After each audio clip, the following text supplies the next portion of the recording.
Hello दोस्तों, कैसे हैं आप लोग। उम्मीद करता हूँ कि आप अच्छे से होंगे और आपकी ज़िंदगी में सब बहुत अच्छा चल रहा होगा। तो आज हम बात करने वाले हैं मैच्योरिटी एंड इमैच्योरिटी के बारे में, मतलब समझदारी और नासमझी के बारे में। ऐसा अक्सर आपने देखा होगा कि बहुत सारे लोग ज़िंदगी तो जीते हैं, लेकिन उनके फैसले बहुत सारे गलत होते हैं। बहुत सारे गलत फैसले वो लेते हैं जिसकी वजह से उन्हें आखिरी में पछताना पड़ता है। तो ऐसा क्यों होता है? क्योंकि वो मैच्योर नहीं होते। इंसान फिजिकली जल्दी मैच्योर हो जाता है, लेकिन मेंटली मैच्योर होने में टाइम लगता है। इंसान को समझदार बनने में बहुत सारे लाइफ एक्सपीरियंसेस लगते हैं। हर तरह का लाइफ एक्सपीरियंस जब एक इंसान के पास होता है, तब वो एक समझदार इंसान कहलाता है। तो बात दरअसल ऐसी है कि चाहे शादी का फैसला हो, चाहे कैरियर का फैसला हो, चाहे कोई बिजनेस स्टार्ट करने का फैसला हो, चाहे कैरियर गोल्स पे काम करने का फैसला हो, कोई भी बड़ा फैसला हो ज़िंदगी का, तो उसमें समझदारी का होना बहुत ज़्यादा ज़रूरी है। और समझदारी अक्सर इंसान के अंदर जब वो 30 साल का होता है तब तक आ जाती है। जब तक इंसान 30-32 साल का होता है, 35 साल का होता है, तब तक समझदारी इतनी आ जाती है कि आगे की ज़िंदगी वो अच्छे से जी सके। बहुत लोगों के अंदर समझदारी 25 साल की उम्र के बाद ही आ जाती है, लेकिन 25 से पहले बहुत कम लोगों के अंदर ही समझदारी आती है। तो कुछ चीज़ों में समझदारी होती है, लेकिन सभी चीज़ों में नहीं। तो इसीलिए लोग गलत फैसले अक्सर ले लेते हैं और ब्लेम दूसरों को कहते हैं। लेकिन जो इंसान दूसरों को ब्लेम करे अपनी नाकामयाबी के लिए, अपने फेलियर्स के लिए, वो समझदार इंसान कभी हो ही नहीं सकता दोस्तों। तो इस बात को समझने की कोशिश कीजिए कि क्या आप एक समझदार इंसान हैं, क्या आप एक मैच्योर इंसान हैं, क्या आप मैच्योरिटी के साथ कोई भी डिसीजन लेते हैं। और रहा शादी का बात, तो शादी का डिसीजन ज़िंदगी के सबसे बड़े डिसीजंस में से एक होता है।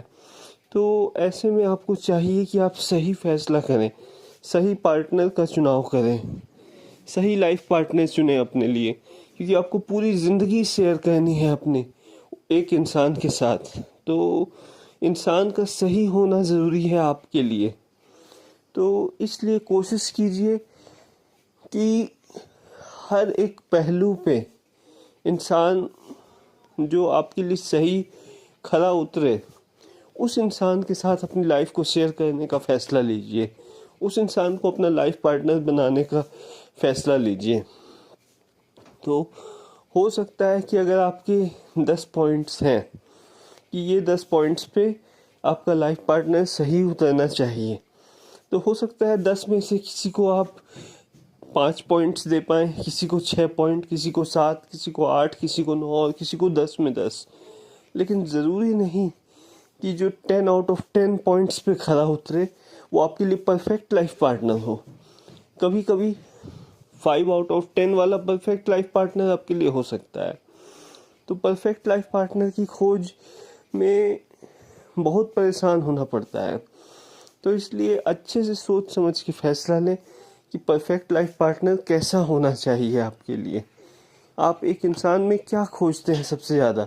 सच्चाई, ईमानदारी, अच्छाई, क्या चीज़ खोजते हैं आप?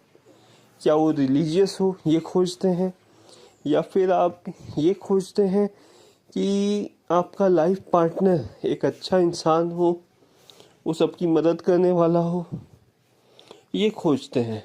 तो ये आपकी जिम्मेदारी है बहुत बड़ी कि अपने लिए सही डिसीजन लेना, ताकि आप अपनी लाइफ को अच्छे से जी सकें।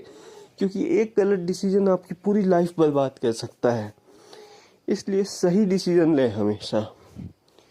ऐसा डिसीजन लें जिससे आपकी फैमिली भी एग्री हो, क्योंकि फैमिली का सपोर्ट होना बहुत ज़रूरी है।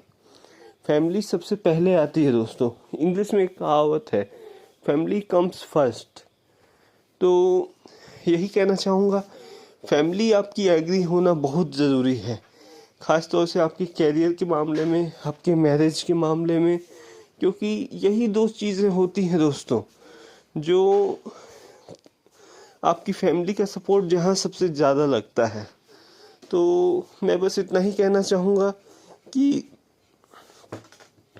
आप अपनी फैमिली का साथ कभी मत छोड़िए, चाहे वो कैरियर की बात हो, चाहे मैरिज की बात हो।